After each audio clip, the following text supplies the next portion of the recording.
Bon, je vais tout d'abord me présenter. Je m'appelle Mario Solomonov, deuxième génération d'Argentins, dont ma langue maternelle est l'espagnol. Et je reviens en France, même si j'ai étudié au Conservatoire Paris il y a beaucoup de temps, en 62, 63 et 64, c'est-à-dire la plupart de vous n'étaient pas nés. Je reviens en France après 38 ans d'absence, dont je vous prie de bien vouloir m'excuser si mon français certainement ne sera pas le meilleur. Je vais faire une division de cette classe en 3 parties. C'est-à-dire, d'abord, je vais lire un article que je tâcherai de traduire, je l'écris en espagnol bien sûr, sur la voix humaine et l'importance qu'elle a dans le chant, etc., etc. Une deuxième partie qui sera entendre quelques-uns qui voudront chanter, ou pas, ça dépend. Et une troisième partie que je ne comptais pas de le faire, parce que je suis en sortant d'un rhume épouvantable que m'avait pris jusqu'aux bronches, mais de toute façon, il ne s'agit pas de faire des airs d'opéra. Alors j'ai dit cet après-midi à maître Didier Hu, écoutez, je vais chanter quand même. Comme dit Mephisto, je ferai de mon mieux pour n'ennuyer personne. Et vous allez voir ce que ça donne. C'est surtout pas pour me montrer moi-même, disons, comme chanteur. Je suis sur le point de prendre ma retraite, après 48 ans de carrière. Mais c'est surtout pour vous montrer un autre genre de musique qui certainement va vous intéresser, va vous plaire. J'ai fait la traduction, il y a des feuilles là avec la traduction pour que, au moins si vous n'aimez pas ce que je chante, vous pourrez comprendre ce que je dis. Bon, je commence alors, comme dit Carmen, je commence.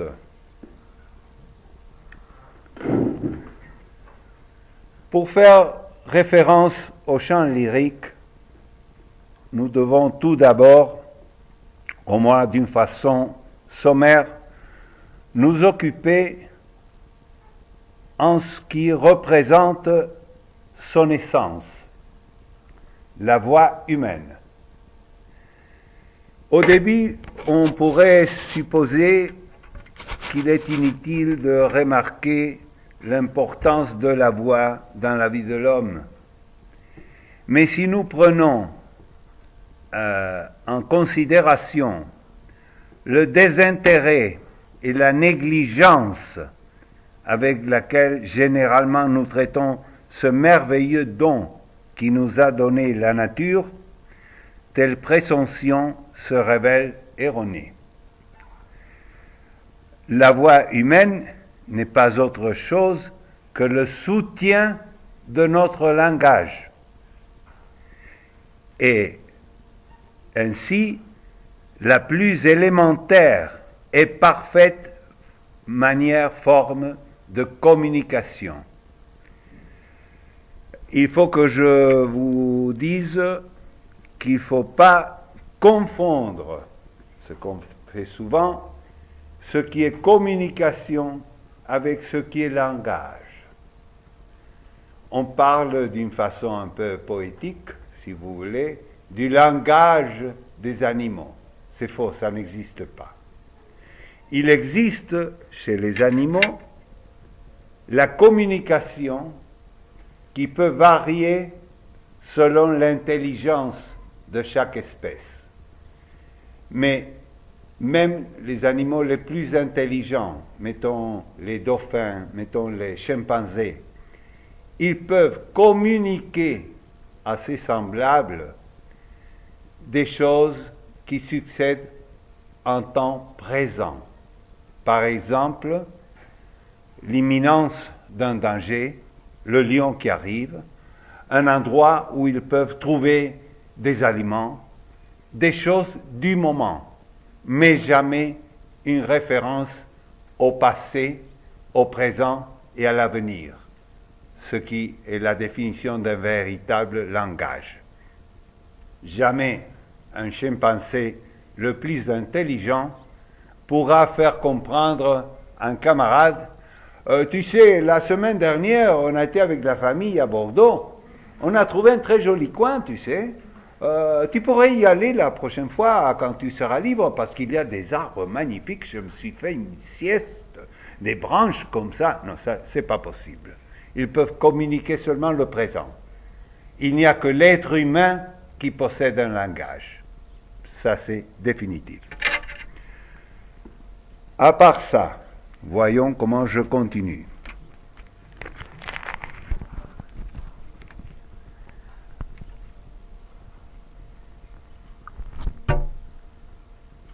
En parlant d'une façon générique, au-delà des qualités individuelles de chaque artiste, il est historiquement prouvé qu'il n'existe pas aucun instrument musical qui puisse rivaliser avec la voix humaine dans son pouvoir d'émotivité, des motifs.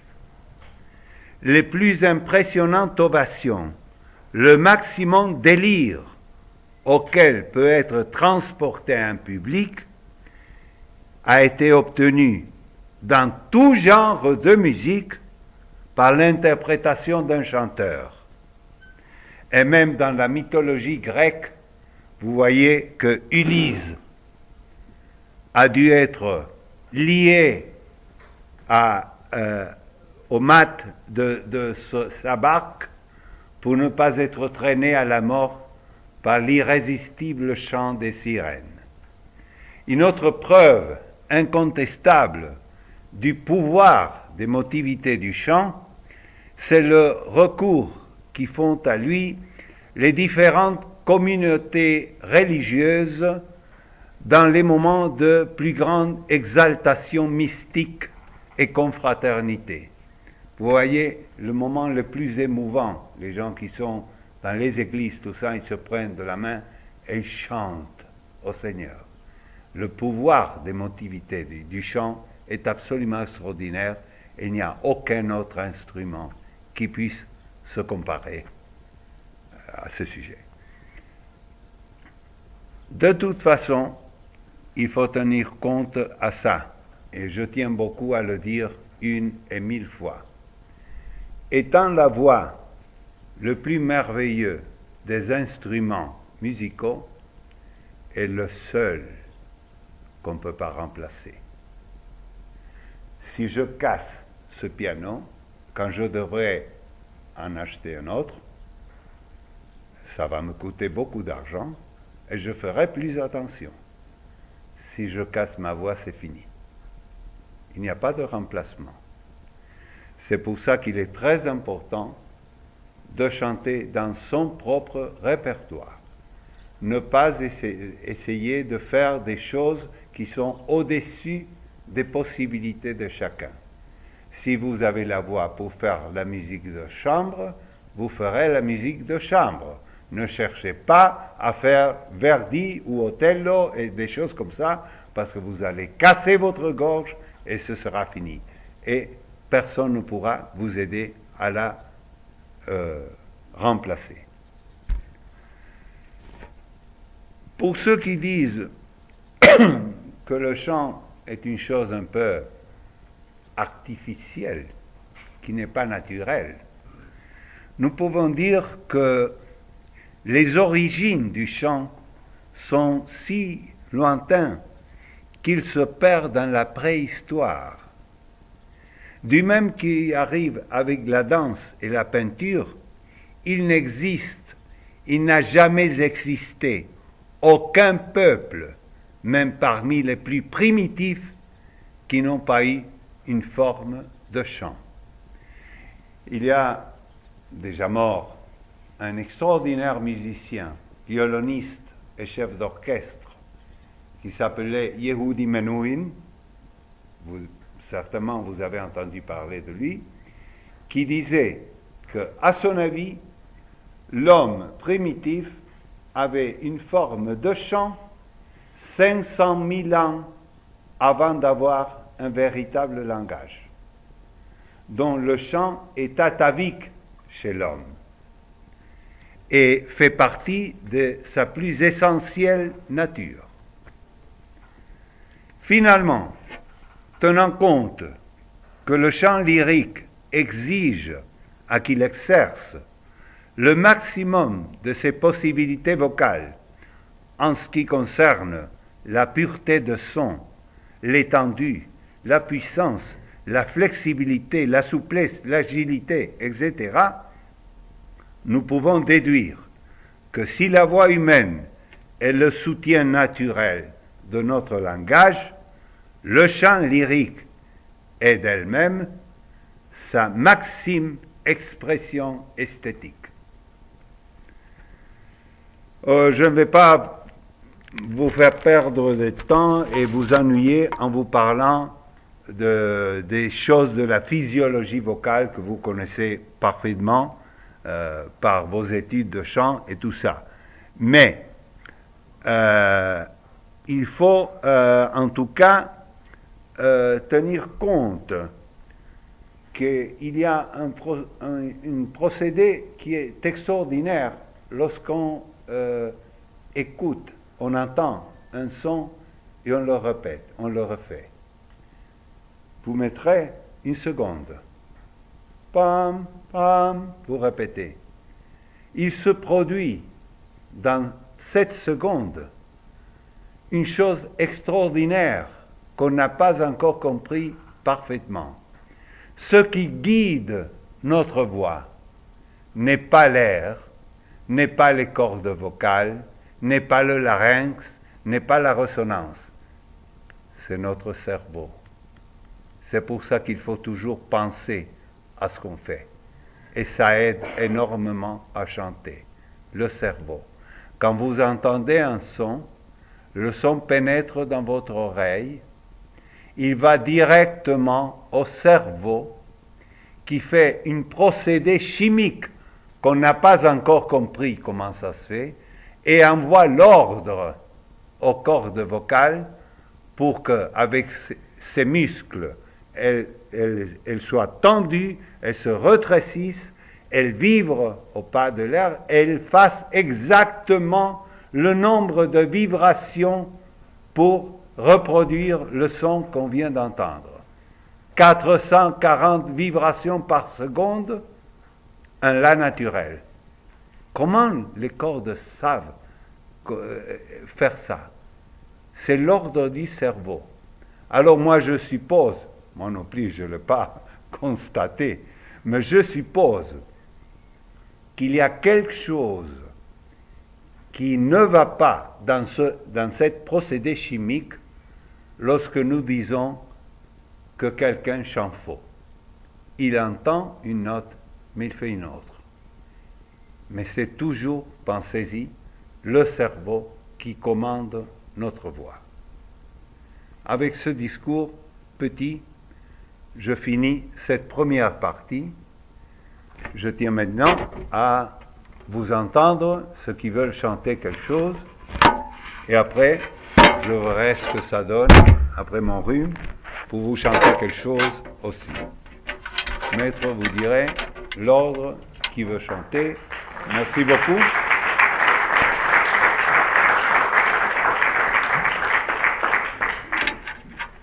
Après, ceux qui veulent chanter, se présentent, je suppose. Qui? Personne. Alors, qui commence? Allez, Eric? Toujours très décontracté. Écoutez, moi j'avais une trouille, voilà un mot argot que j'ai gardé dans ma mémoire pendant plus de 40 ans. Parce que jusqu'à ce matin, je disais, je ne chante pas une note. Je suis complètement enroué. Mais je me suis dit, bon, de toute façon, je ne vais pas faire une audition à l'opéra pour chanter Faust. je vais faire 2 chansons, je vais montrer un autre genre de musique. Alors faisons ça d'une façon très décontractée, très parmi des amis, et n'ayez pas peur. Moi, je devrais avoir plus peur que vous de me mettre à faire une masterclass en français pour des Français. Hein. Quelqu'un peut penser de dehors, il ne manque pas de culot. Hein. Mais enfin, chantez tranquillement et je vous donnerai mon avis très sincère, les peu de conseils que je peux vous donner. Et après, on fera quelque chose, nous deux, pour voir ce que ça donne. Hein. Vous voulez rester là? Vous voulez pas Oui, je peux me mettre par là. Oui, parce que lui, il va se mettre là. Ah, d'accord. Ah, d'accord. Vous avez besoin de... Je vais essayer ça. D'accord.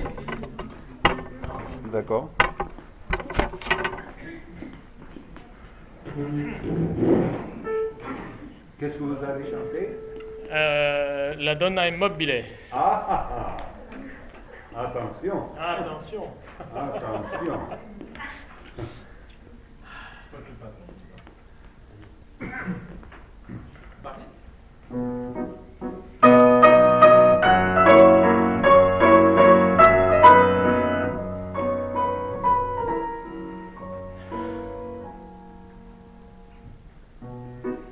La donna immobile, qual piuma al vento, muta d'accento e di pensiero, sempre una amabile, leggiadro viso, in pianto un riso e menzognero.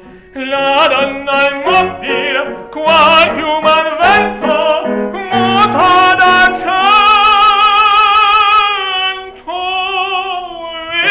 pensier, di pensier,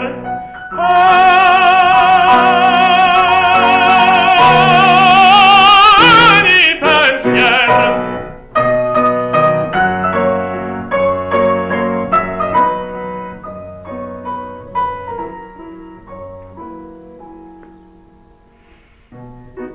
È sempre misero chi a lei s'affida, chi ne confida, mal cauto il core, pur mai non sentesi felice pieno, chi su quel seno non li va mori. La donna immobile, qual più mal vento, muta d'accento e di pensier, di pensier.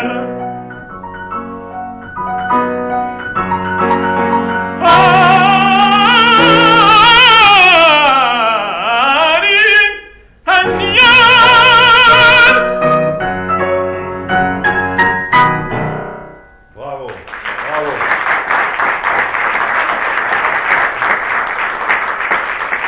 Bon, je vous dirais, je suis un peu épaté même. Vous avez pas seulement la voix idéale pour faire ça, c'est absolument votre emploi. Rigoletto, c'est absolument pour lui. C'est-à-dire que vous chantez dans votre répertoire. C'est ce que je vois pour l'instant. Vous avez une grande facilité pour les notes aiguës. Et vous avez une chose qui est très importante chez un ténor.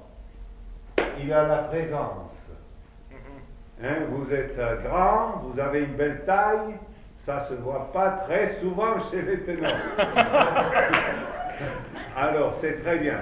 La seule chose que je dirais pour chercher le poil dans le lait, comme on dit en Argentine, c'est de faire ça avec une façon plus ironique, plus souriante, sans trop penser aux notes. Et c'est le type, c'est le coquin, c'est le fils de tel pour tel, hein, parce que en fait c'est un tricheur, c'est un mauvais type vraiment, mais il se moque La femme est une chose comme la plus mouvante. Hein? Elle bouge d'un côté à l'autre et qui a la confiance en elle, c'est fini. Il faut les prendre comme ça, les filles. Hein? Hop, l'une et qui passe la dernière. Alors, un peu de sourire lorsque vous chantez et peut-être renforcer un peu l'italien. Oui. Un peu. Oui. C'est pas mal. C'est pas mal. Mais des fois, les doubles consonnes les marquent un peu plus. Mais je vous dis ça, c'est un 10% contre un 90% que vous avez à faveur. Vous avez la taille, la voix jolie, vous êtes musicien et vous avez les aigus. J'espère que vous ferez une belle carrière. D'accord. Merci. Et Carmen du tout ou après? Non, Après. Il en fera un deuxième tout à l'heure. D'accord? C'est très bien. Hein? C'est très bien. Une femme peut-être, une femme. Ah, On va mettre une femme. mais il y a moins de femmes que d'hommes. Pourquoi il y a Annie là? Elles Ah sont ouais, deux. Annie. Elles sont deux. Alors, allez, une femme. Antonia. Allez, Annie. Non, il pensait à Annie. Bon, allez, Annie. Allez.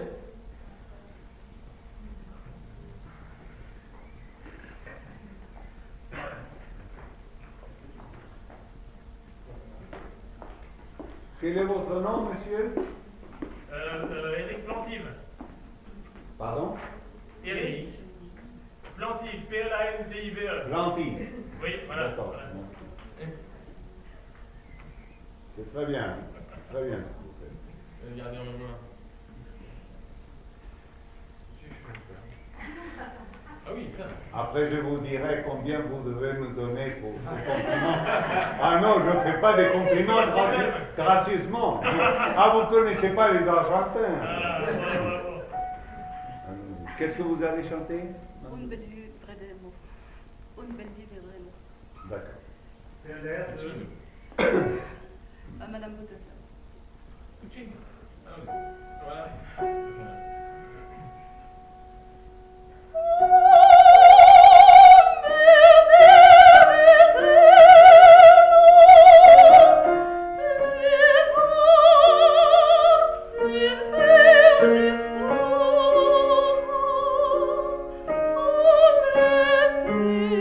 you.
avez une très belle voix, une voix très importante, une voix pour l'opéra.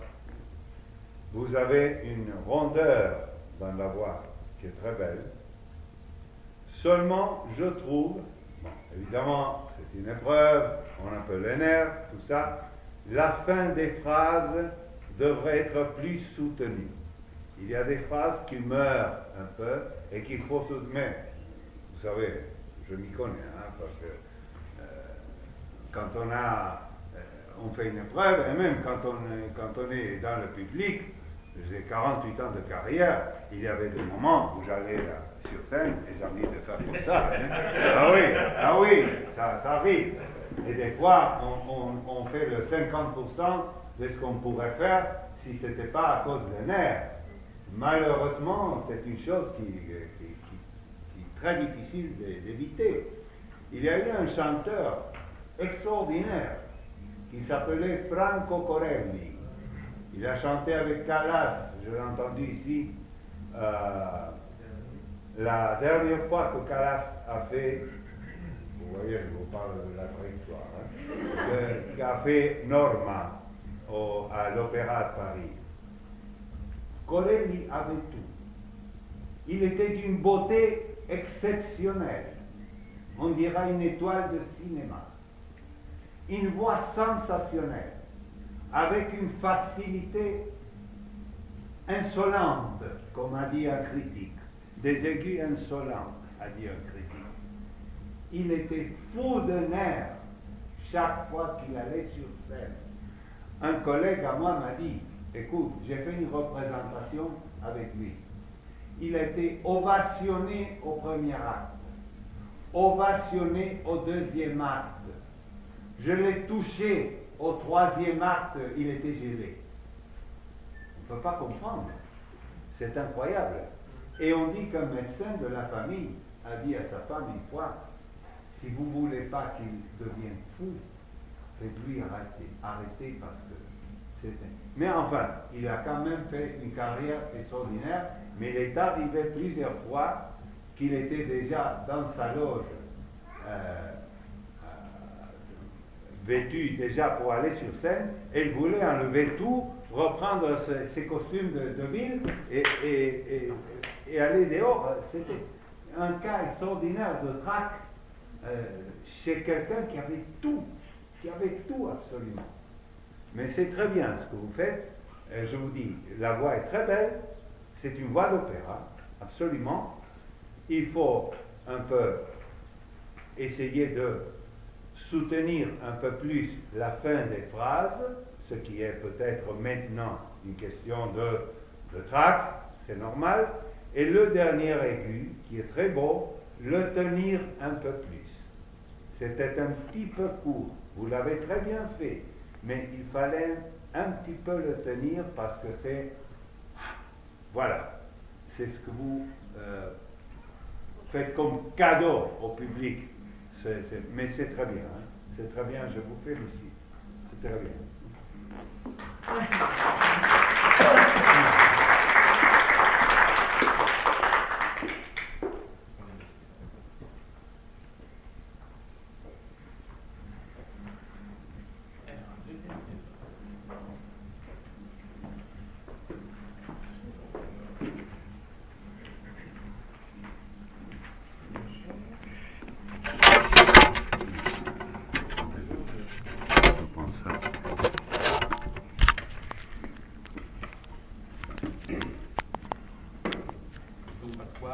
Don Pasquale.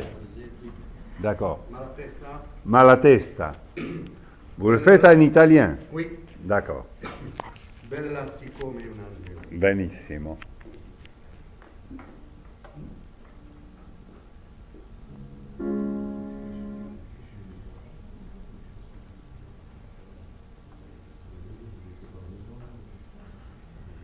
Lorsque vous chantez en italien, pensez beaucoup aux doubles consonnes, ce qui ne se fait pas en français seulement avec l'S, n'est-ce pas? Quand vous avez deux S, c'est faux. Dans l'italien, c'est très, très important, par exemple, dire bella, pas bella, bella. toujours. Mais pas mettre les doubles consonnes où elles ne sont pas. Alors, il faut faire attention à ça parce que c'est une chose un peu difficile dans l'italien. Allez-y. Bella siccome un angelo in terra pellegrino, fresca siccome il giglio che s'apre sul mattino, odio che parla e ride, qualunque cor conquide, chioma che dicevano, sorriso incantator, sorriso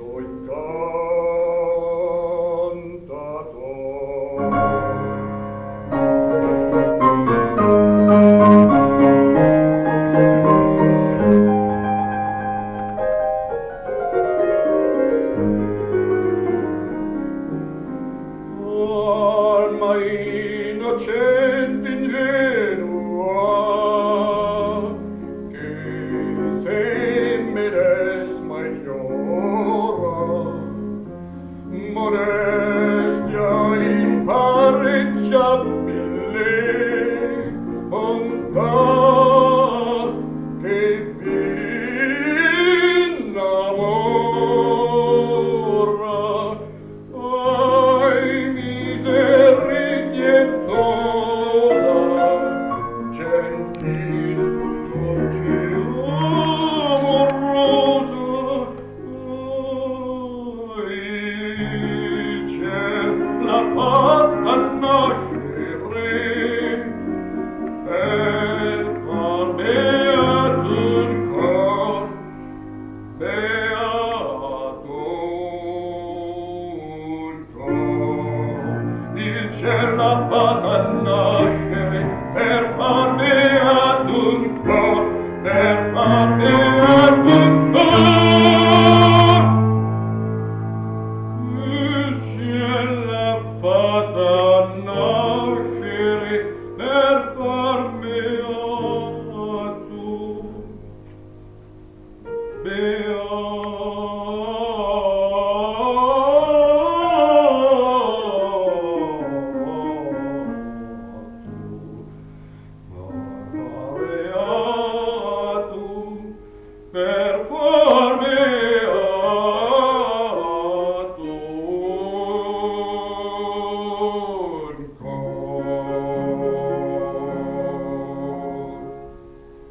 Bien. Je vais vous dire une chose. Non, non, non. Par exemple, ce que je venais de dire. Bella siccome un angelo, non angelo. C'est un seul L. Hein? Faire attention à ces choses-là. Bella, oui, deux L. Mais angelo, c'est un seul L. Ces choses de prononciation, il faut. Et puis, une autre chose. Qu'est-ce que vous faites ici? Qu'est-ce qu'on fait? C'est pour ça que je dis toujours, le cerveau, c'est ce qui commande la voix. Et ce qui commande l'attitude de la personne. C'est un type très malin, très coquin, qui vient tromper un vieillard, lui disant « J'ai pour vous une fille. Vous allez voir. Elle est belle comme un ange. Elle est discrète. C'est une dame merveilleuse.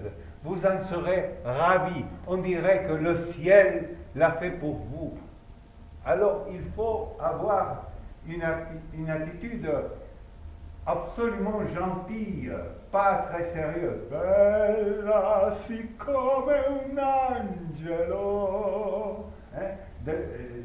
il faut faire attention à ça. Évidemment, c'est très facile à le dire et c'est plus difficile à le faire. Hein. Mais en tout cas, c'est très bien musicalement, mais faire attention à la prononciation. Une chose que je vois et qui est une vérité absolue. Généralement, c'est plus facile comprendre les paroles lorsque c'est un homme qui chante que lorsque c'est une femme qui chante. Je ne sais pas pourquoi, et les femmes, des fois, c'est par la différence. La femme chante une octave plus haut, n'est-ce pas? Alors, vous allez comprendre un texte beaucoup mieux s'il chante un baryton que s'il chante un soprano. Généralement, par exemple, je vais me mettre dans votre langue. Hein? Je vais me mettre dans votre langue. Lorsque vous chantez en français, quand vient le passage, ce qu'on appelle le passage, que vous allez dans l'aigu, chez les hommes, le « et » devient toujours aigu. Vous pouvez faire « et »,« e »,« et » lorsque vous êtes au centre de la voix ou dans le grave. Mais s'il faut faire « ça va être un « et » aigu. C'est pas possible de le faire d'une autre façon. Tandis que la chanteuse ira toujours sur le « a ». Toujours, hein?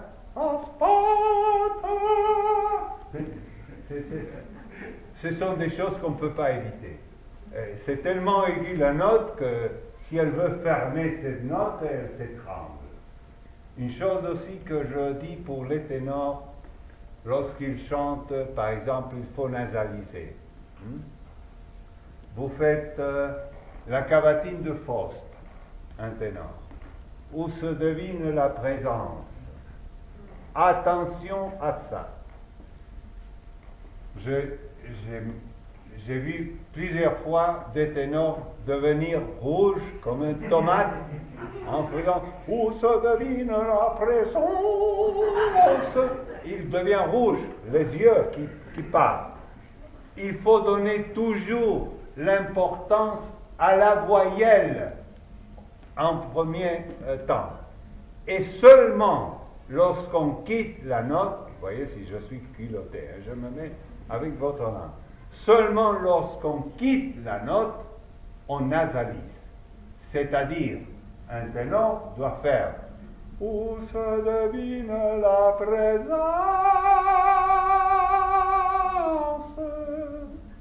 Vous avez entendu présence, mais il a fait un construit comme ça, avec la voyelle. Seulement au moment de quitter la note, il nasalise. Ça, c'est très important. Et pour l'italien, faire très attention au double, quand c'est le double, quand c'est... en français, c'est différent. Hein? On dit commun. Commun, ça n'a pas d'importance si c'est deux M ou un M.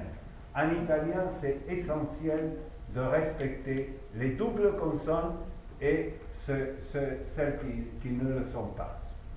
Et à part ça, avoir un geste plus gentil, plus malin, plus coquin, hein, d'un type qui veut, il se moque de Jean Pasquale.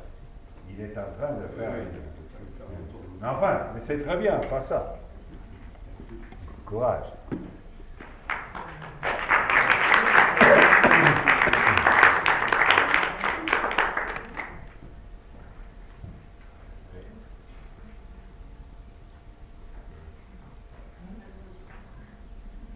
C'est un soprano certainement. Son physique me le dit. Oui. Légère? Légère? Soprano légère? Léger? C'est vrai qu'en français c'est masculin. Léger, soprano. En italien aussi, remarquez. C'est en espagnol que c'est au féminin.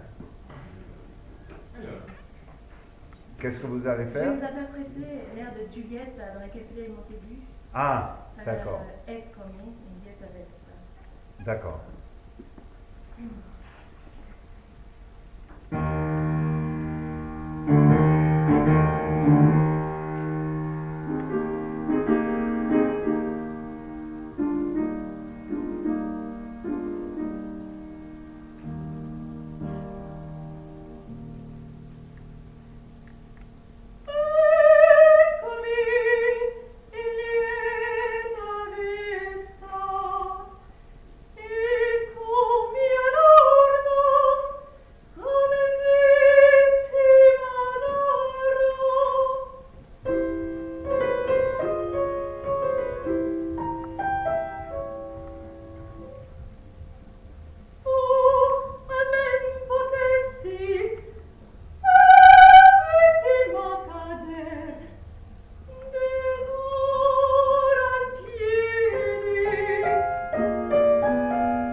Aussi, je vois il y a des belles voix ici, hein, de belles voix.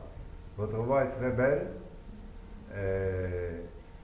La seule chose que je vous dirais, ce que je dis à tout le monde, de reste, je le dis pour moi-même aussi, faire plus attention aux doubles consonnes, hein, ecco, ecco, pas echo, ecco. Je veux dire un mot un peu vulgaire, c'est emmerdant, mais c'est comme ça.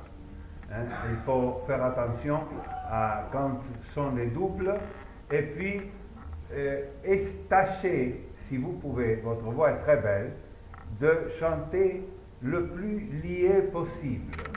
Évidemment, c'est un moment de trac, moi je l'aurai tout à l'heure, on est un peu tendu, mais seulement essayez de chanter plus lié, et au moment où vous êtes en haleine vraiment, parce que le texte vous demande Roméo, où tu es, etc. Alors là, vous pouvez vous agiter tout ce que vous voulez. Mais quand c'est le chant qui doit avoir une ligne, n'hésitez pas à chercher la souplesse et la ligne le plus liée possible. C'est une des choses les plus difficiles de chanter un legato magnifique. J'ai entendu un chanteur américain, on est devenus un peu amis, enfin, je faisais un petit rôle, le chef des bandits dans Don Quichotte. Il chantait, il avait un legato qui était extraordinaire. Son Don Quichotte a été un triomphe, parce qu'il chantait très bien, c'était un Américain qui avait un excellent français, et qui chantait avec un legato. Il faisait les airs de Don Quichotte. J'étais étonné, je lui ai dit, vous savez, rarement dans ma vie, j'ai vu un legato comme le vôtre. Et il a parlé avec le metteur en scène, et le metteur en scène est venu me dire à moi, Monsieur Pitzinger dit que vous êtes un grand artiste, parce que lorsque vous faites le chef des bandits, votre tête, la façon dont vous le regardez, tout ça l'a aidé énormément pour cette scène de la prière et tout ça, non? Et le moment où je fais que moi je ne peux pas supporter son regard. Alors il m'a fait une dédicace très gentille avec une photo, mais c'est ça qui m'a touché beaucoup chez lui, c'est ce legato qu'il avait qui était extraordinaire. Il y avait un chanteur au 19e siècle qui s'appelait Rubini. C'était le plus célèbre du 19e siècle. Il avait une technique si extraordinaire que même s'il chantait avec la vieille école, c'est-à-dire avec la voix naturelle jusqu'au si bémol, et après la voix de tête, d'abord, on ne se rendait pas compte quand est-ce qu'il passait de la voix naturelle à la voix de tête. Et on ne se rendait pas compte quand est-ce qu'il prenait son souffle. On dirait que son souffle ne finissait jamais. Quelqu'un disait, c'était comme si on remplit une tasse, avec une tasse, une coupe, mettons, une poubelle, par exemple, et on la remplit avec une autre, tandis que celle-ci ça n'arrêtait pas, c'était continuel, un souffle extraordinaire. Pourtant, il y a eu un monsieur qui s'appelait, un Français, Dupré, qui a été le premier qui a fait le contrite avec la voix naturelle. On appelait la voix naturelle voix de voce di petto, voix de poitrine, pour faire la différence avec la voix de tête. C'est pour ça qu'on dit do di petto, on dit do de poitrine. C'est pas qu'on le fait avec la poitrine, mais on le fait avec la voix naturelle. Mais Dupré a exagéré avec ses contrites, il a chanté 5 ou 6 ans et c'était fini. Tandis que Rubini a fait une très longue carrière. Mais pensez à ça surtout, à chanter très lié, et surtout, lorsque vous chantez, vous faites un concert, tâchez de ne faire pas beaucoup de mouvements avec votre corps. Visconti disait à Calas, ne fais jamais sur scène un mouvement qui ne soit pas justifié. Vous voyez, j'avais un élève qui chantait, par exemple, Madamina. Madamina, il catalogo questo, delle belle che amo il padre mio. Je lui dis, qu'est-ce que tu donnes des choses au public? Est-ce que tu fais une répartition? Et il chantait comme ça, mais laisse ta main tranquille. Pourquoi tu chantes comme ça? Qu'est-ce que tu as donné? Si tu as donné quelque chose de l'argent, alors, tant mieux, le public sera ravi, vraiment. Mais il vaut mieux, j'ai vu un type gagner un premier prix de chant, qui a chanté très bien, il a tout chanté comme ça. Mais c'était extraordinaire, son interprétation. Il n'a pas fait un geste, mais il a chanté magnifiquement. Des fois, on peut faire un petit geste, quelque chose qui change un peu, mais jamais faire trop de mouvements, jamais bouger lorsqu'on est sur scène si ce n'est pas justifié. Il faut que ce soit justifié. Si vous allez vers le piano, vous allez le piano pour faire quelque chose avec. Pas pour faire comme ça, après revenir. Il y a des cas extraordinaires. Moi j'ai vu un chanteur à Aix-en-Provence. J'étais un jeune homme, on faisait partie du chœur du conservatoire. Alors qu'on nous engageait, c'était beaucoup meilleur marché que prendre le chœur de l'opéra. On envoyait les élèves du conservatoire. Le type était comme ça. On dit un professionnel. Hein? Il doit aller à gauche. Qu'est-ce qu'il fait? Incroyable. Vous pouvez pas. C'est une chose de théâtre de première année. Si vous devez aller par là, normalement vous faites ça. Vous n'allez jamais faire ça. Et c'est incroyable. Il y a des choses vraiment extraordinaires. Mais enfin, ça fait partie des choses qu'on rigole après. Vous savez qu'on faisait Tosca en Argentine, en province, et on a engagé des vrais soldats qui faisaient le service militaire. On n'a pas expliqué quel était l'argument de Tosca, ils s'en foutaient, ils ne connaissaient rien, ils touchaient un peu d'argent pour... Et le metteur en scène a dit aux soldats, quand vous voyez Tosca qui crie, Scar, via davanti a dire, vous courez, vous persécutez, vous faites la persécution de Tosca. Alors il y a eu un suicide complet, parce que Tosca s'est jeté et tout le soldat se sont jetés derrière elle. Mais les gens étaient pliés en quatre. C'était pas croyable. Évidemment, ils ne savaient rien. On leur avait dit de persécuter Tosca, jusqu'à la fin. Ils ont donné même la vie. Bon, d'accord. Voyons une autre.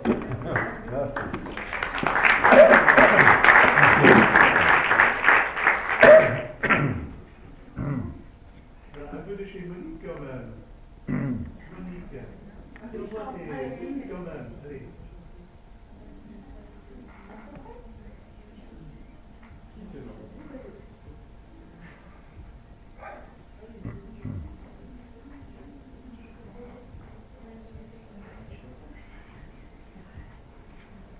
C'est des élèves qui ont un niveau moins élevé, D'accord, d'accord. mais qui veulent bien.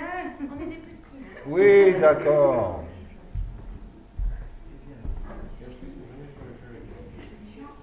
Parfait. C'est les conditions. C'est parfait. Là, nickel. Le bébé chanteur chante pas. Voi che sapete? Ah, voi che sapete. Benissimo. Voi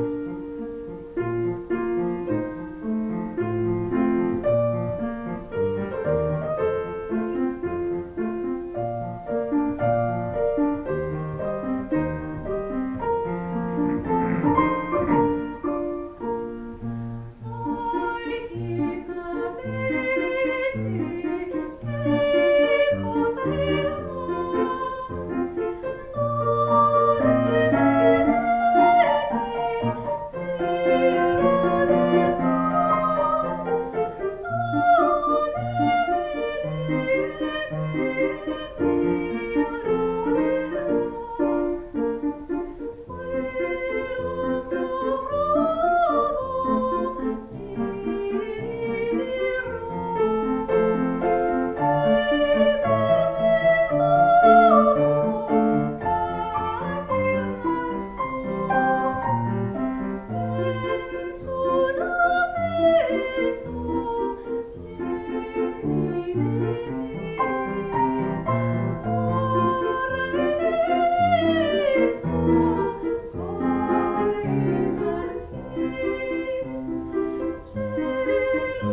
c'est très bien.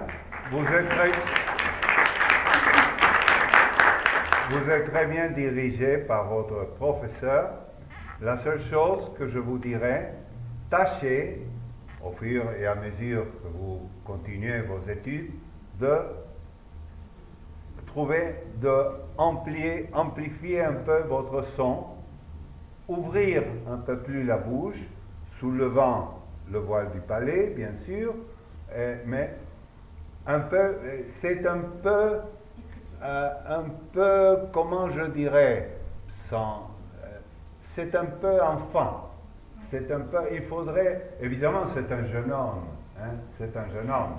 Je ne voudrais pas voir une vieille de 80 ou 85 ans en faisant Cherubino, parce que alors, c'est pour épouvanter la comtesse, pas pour lui faire l'amour. Mais de toute façon, cherchez de chanter un peu plus, avec plus, je dirais pas plus clair, non, au contraire, plus rond, mais plus ouverte la bouche, et pensez à l'interprétation, à ce que vous dites, hein, avoir les traductions pour faire exactement, vous savez que moi, je meurs d'amour, c'est une façon de, vous voulez faire sa conquête, hein, alors, mais c'est très bien, vous allez très bien. Il y a des jolies voix ici, vraiment, vraiment.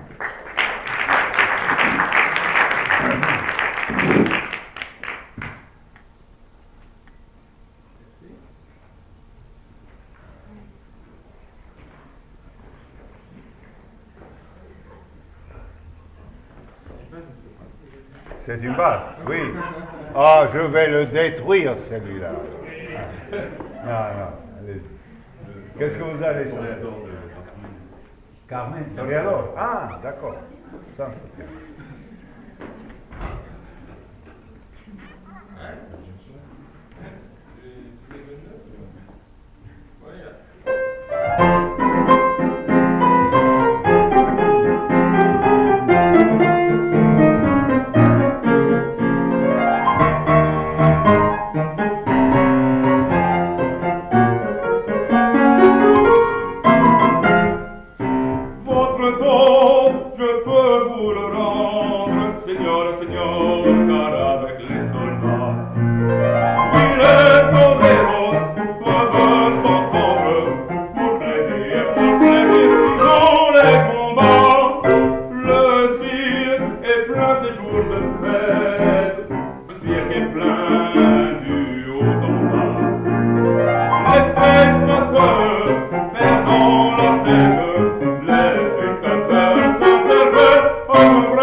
Plus de cris s'élèvent, le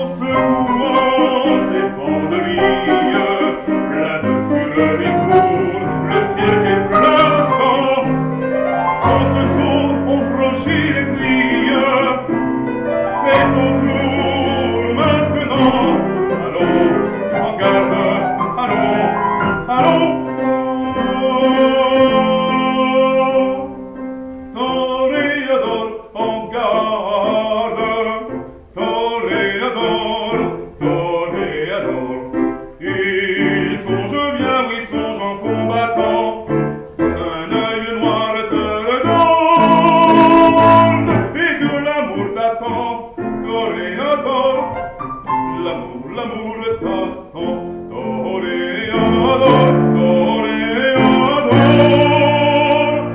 l'amour t'attend.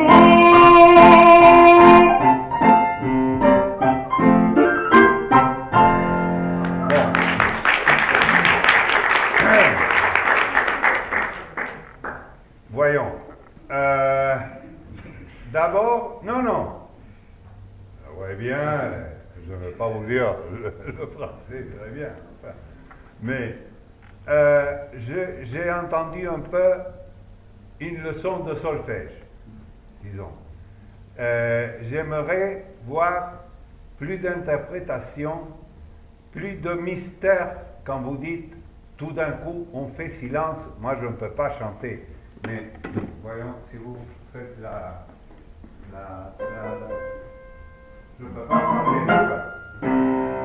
Tout d'un coup on fait silence, ah que se passe-t-il? Plus de cris s'instants, le taureau s'élance en bondissant, ça, plissant, avec plissant, hein? Je ne peux pas le faire, et surtout aujourd'hui, n'en parlons pas. Mais chercher d'interpréter beaucoup plus et faire la chose un peu marquée quand il faut la marquer, mais faire la chose plus liée quand il faut la lier.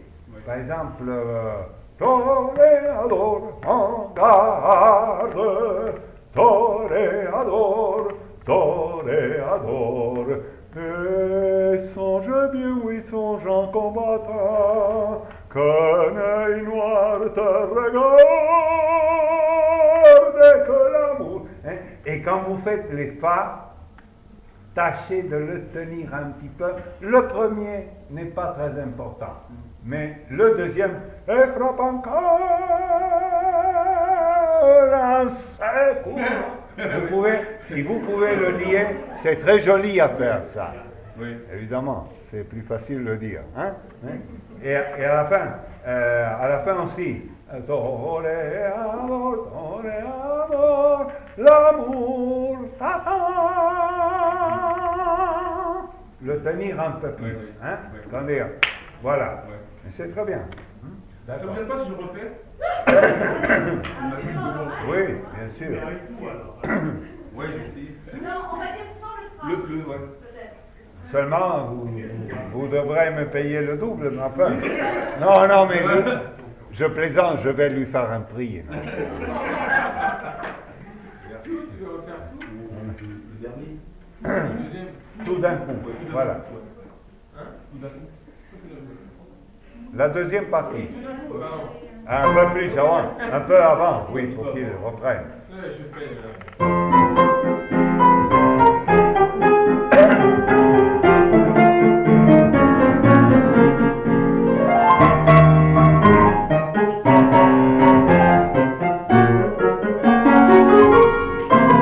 Mystère. Tout d'un coup, on fait silence, ah que se passe-t-il?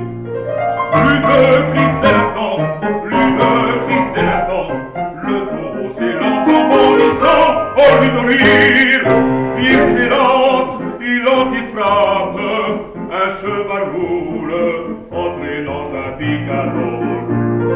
Hop là, au taureau, hurle la foule, le taureau va-t-il bien qui vient et frappe encore? Voilà. Ce n'est pas une autre chose.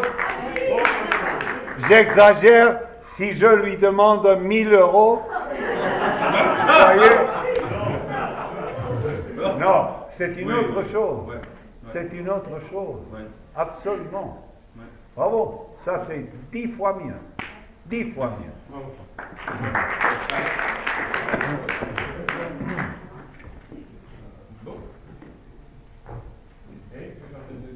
Ah oui, il a décalé.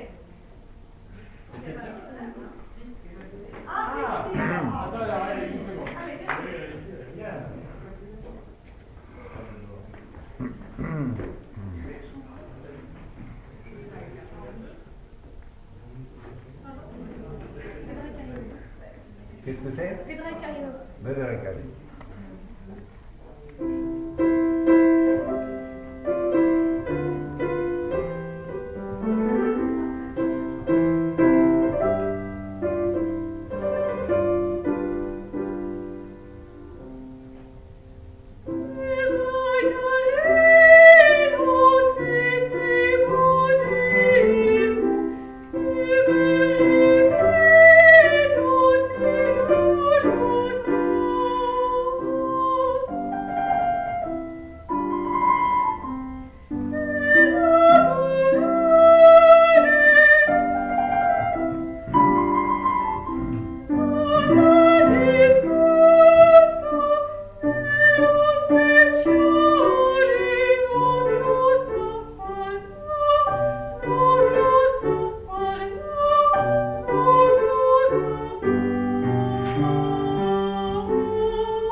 Très bien. La voix est jolie. Je vois que vous avez de très bons professeurs, hein, parce que généralement, les voix sont bien placées. Il y a quelques sons que vous devez chercher qui est un petit peu plus de vibration, qui est un petit peu fixe. Quelques sons, pas toujours. Et puis, c'est toujours le cerveau qui commande, pensez au personnage. C'est un moment, vous savez, Mozart est un coureur de femmes, et le prêtre qui a écrit ça, n'en parlons pas. Hein. C'était un Don Juan terrible. Alors, quand elle dit tocca mi qua, hein, mon cœur, le cœur c'est le sein. Hein. Vous voyez, elle est très coquine. Hein, tocca mi qua. Oui, je parle. Alors, il faut donner cette impression lorsque vous faites le personnage de coquine, de soubrette, un peu ça. Je ne sais pas comment l'expliquer, mais un peu provocatif. Hein? Mais c'est très bien. Et la voix est bien brillante, bien placée. Enfin, vous êtes en train d'étudier, mais vous êtes très bien dirigé par vos professeurs. Hein? D'accord.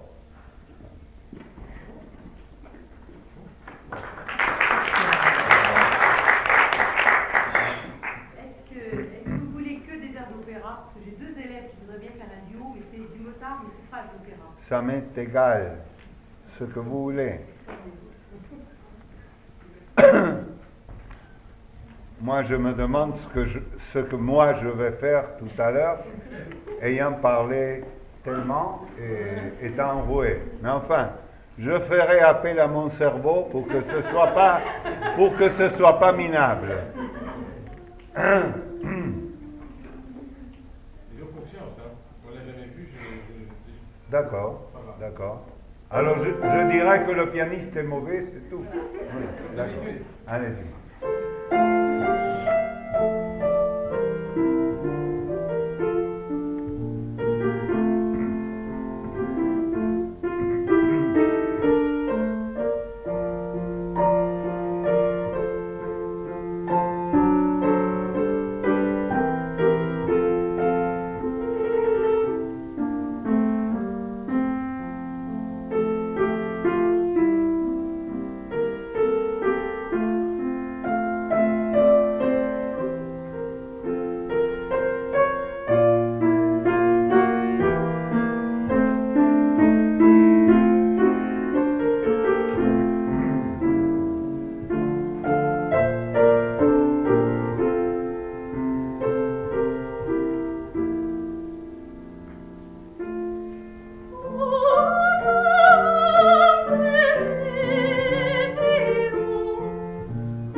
Eh bien, bravo. Moi, je vous applaudis. C'est très bien. C'est très musical, c'est très doux. Je n'ai rien à vous dire. C'est très bien. Je vous félicite.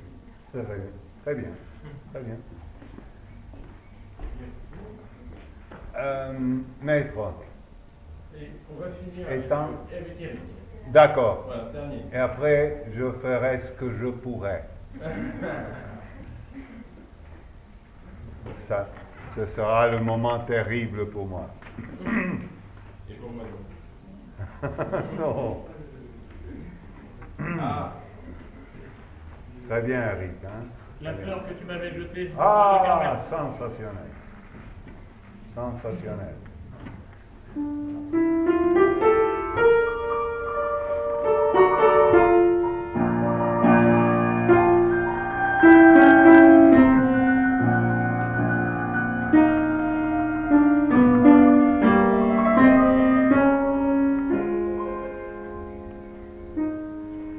La fleur que tu m'avais jetée dans ma prison m'est restée, fluide et sèche cette fleur, gardait toujours sa douce odeur. Et pendant des heures entières, sur mes yeux, fermant mes paupières, de cette odeur, je m'enivrais, et dans la nuit, je te voyais. Je me prenais à te maudire, à te détester, à me dire pourquoi faut-il que le destin le mise là sur mon chemin. Oui, je l'accusais de blasphème, et je ne sentais en moi-même, je ne sentais qu'un seul désir, un seul espoir, de le voir, oh Carmen, oui, te revoir, car tu n'avais eu qu'à paraître, jeter le regard sur moi, pour te parler de tout mon être, oh ma Carmen.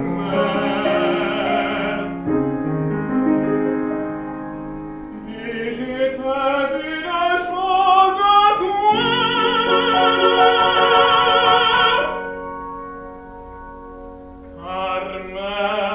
Carmen, je t'aime.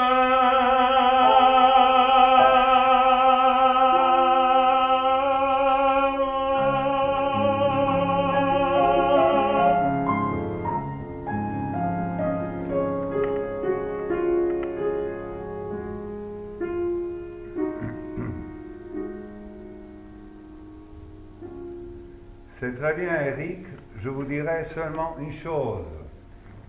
Pour nous régaler encore plus avec votre belle voix. Vous chantez très bien.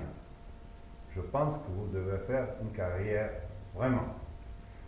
Je ferai le commencement un tout petit peu moins vite, un peu plus lent, et lorsque vous faites la dernière phrase, et j'étais une chose à toi.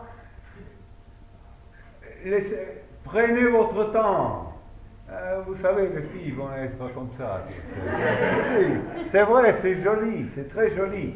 Prenez votre temps, ne pressez pas. Et j'étais dit une chose, non. Là, le pianiste et même le chef doivent vous attendre. Même si c'est un chef très important, vous lui dites, allez-vous. Enfin, mais il vous attend. Le chef finit là et il vous laisse tranquille. Alors, et j'étais une chose à toi. Ça fait un effet sensationnel. Une chose, comme je sais, qu'on nous disait toujours au conservatoire de musique, à cause, en parlant du chant français, on nous disait, si vous voulez apprendre comment il faut chanter en français, écoutez Monsieur Thiel. Georges Thiel était une merveille. C'est lui, malheureusement, il a commencé après à prendre des défauts, et quand il disait pourquoi il ne pouvait pas chanter comme auparavant, on lui disait écoute tes premiers disques.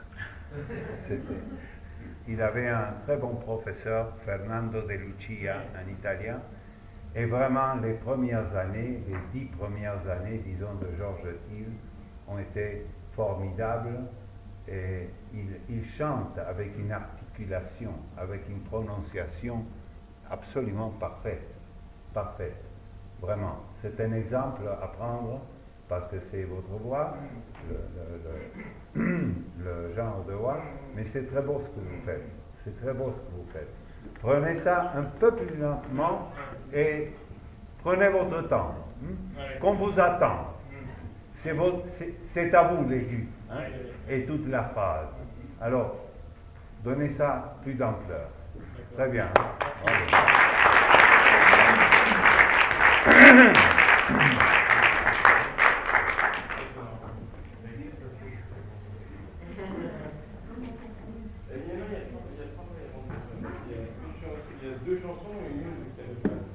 Bon, nous allons voir ce que ça donne. Exactement, on va essayer de voir ce que ça donne. Vous voulez commencer par laquelle? Ah, frente al mar. Ah, il faut donner aux élèves Je viens de... pour que vous voyez au moins ce que je dis. Il faut essayer de...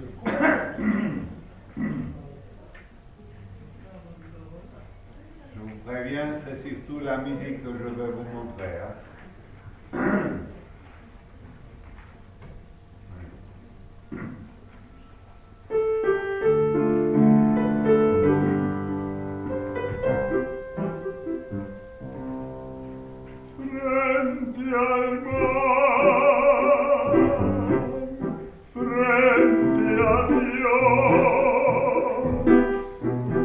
Empapada de noche y de pena mi voz se estremece en el último adiós frente al mar,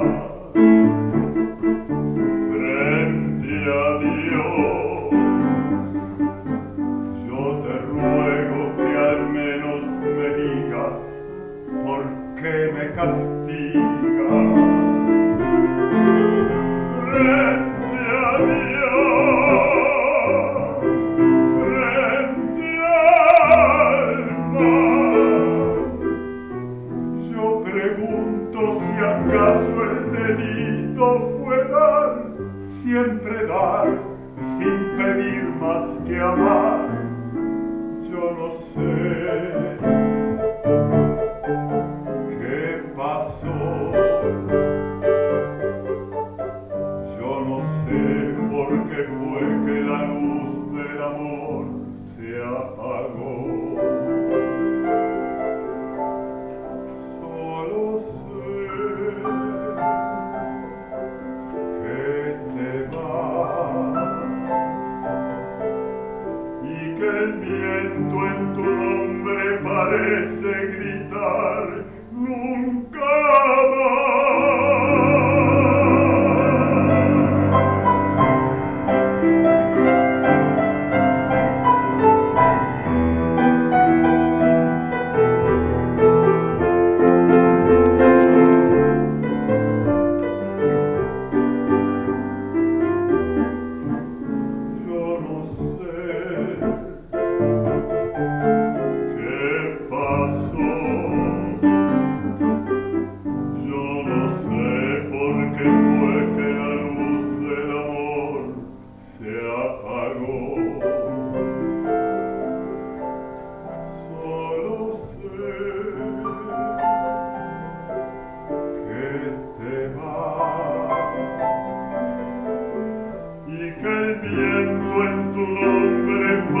pudiese gritar nunca más.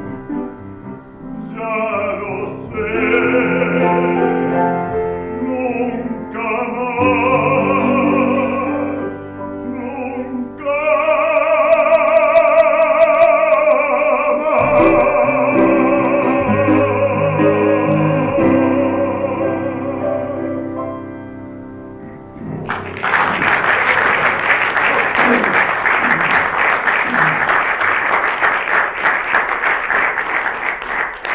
Ça que vous avez entendu, c'est une chanson d'un célèbre compositeur, généralement compositeur de tango. Ça, c'est pas exactement tango, c'est une chanson.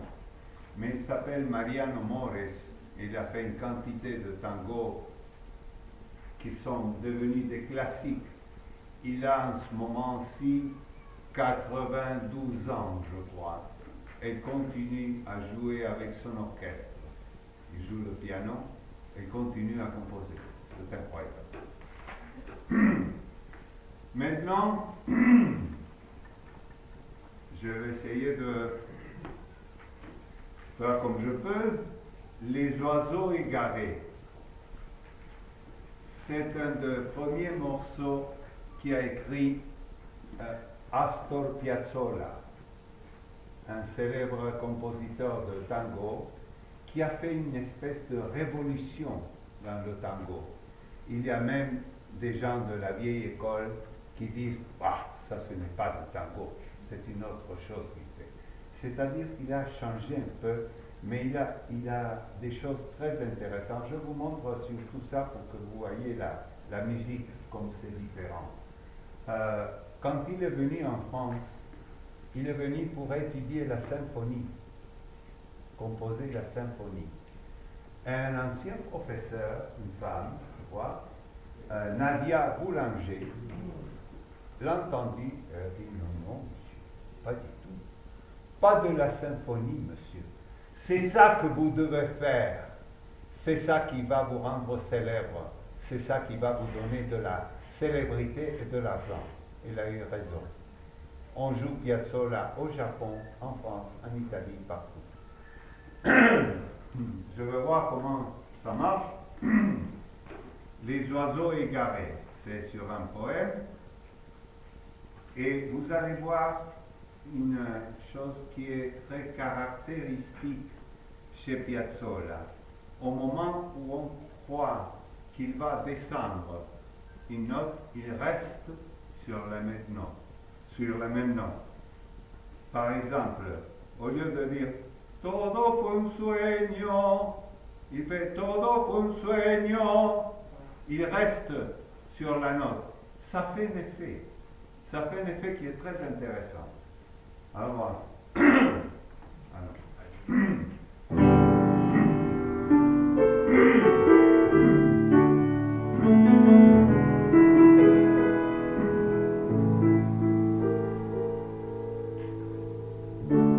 Amo los pájaros perdidos que vuelven desde el más allá a confundirse con un cielo que nunca más podré recuperar. Vuelven de nuevo los recuerdos, las horas jóvenes que vi, y desde el mar llega un fantasma hecho de cosas que amé y perdí. Todo fue un sueño que perdimos, como perdimos los pájaros y el mar. Un sueño breve y antiguo como el tiempo que los espejos no pueden reflejar. Después busqué perderle tantas otras y aquella otra y todas eran vos. Por fin logré reconocer cuando un adiós es un adiós. la soledad me devoró y fuimos dos. Vuelven los pájaros nocturnos que vuelan ciegos sobre el mar. La noche entera es un espejo que me devuelve tu soledad. Soy solo un pájaro perdido que vuelve desde el más allá a confundirse con un cielo que nunca más podré recuperar.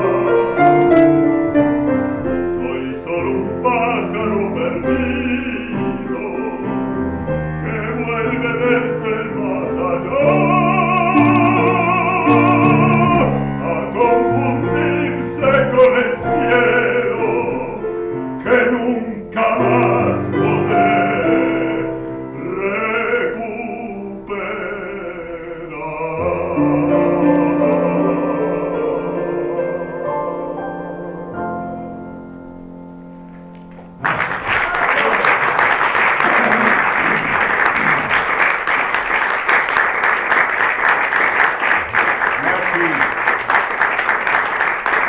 Un peu le pas parce que vraiment je suis enroué. Mais enfin, c'était pour vous montrer ce genre de musique.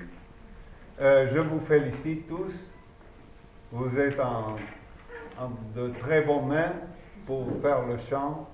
Et j'étais même surpris parce qu'il y a de très belles voix et il y a des gens qui peuvent faire vraiment beaucoup. J'étais vraiment impressionné par Eric, particulièrement comme ténor. Je pense qu'il a un avenir très intéressant. Mais aussi les autres. Je vois de la musicalité, de la volonté d'aller en avant, et c'est ce qui intéresse. Et on finit jamais d'étudier. Vous savez que une fois, j'ai vu un reportage, on dit en français, à Pavarotti.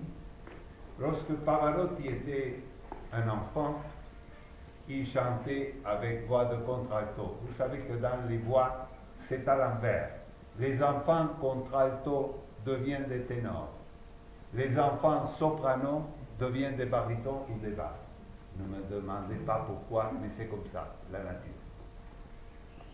Et il habitait à Modena, il avait 11 ans, 12 ans, et le père, qui était fou de Beniamino Gigli, un célèbre ténor, lui dit, tu sais, il y a Gigli qui est en train de faire des vocalises au théâtre, viens voir. Alors, Pavarotti étant un enfant, il vient et il voit Monsieur Gigli, célèbre ténor dans tout le monde, qui descend les escaliers, et lui dit, monsieur, je voudrais savoir, parce que j'aime beaucoup le chant, combien de temps vous avez étudié? Et je lui réponds, je viens d'en finir. C'est-à-dire, on étudie continuellement.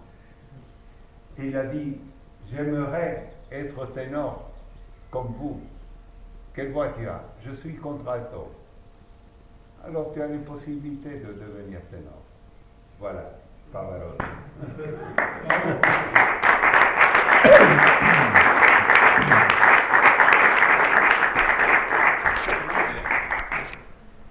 Bon, non, merci à vous tous, vraiment.